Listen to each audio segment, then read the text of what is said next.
Merong mga tao, sipag, maghanap buhay, magpaaral ng anak, nag-a-abroad kahit mahiwalay sa asawa, para lang siya makapagtipon para sa buhay dito sa lupa.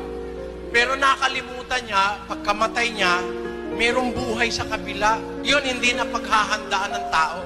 Puro pang dito lang sa lupa. Lucas 21:34. Datapwat, mga ingat kayo sa inyong sarili.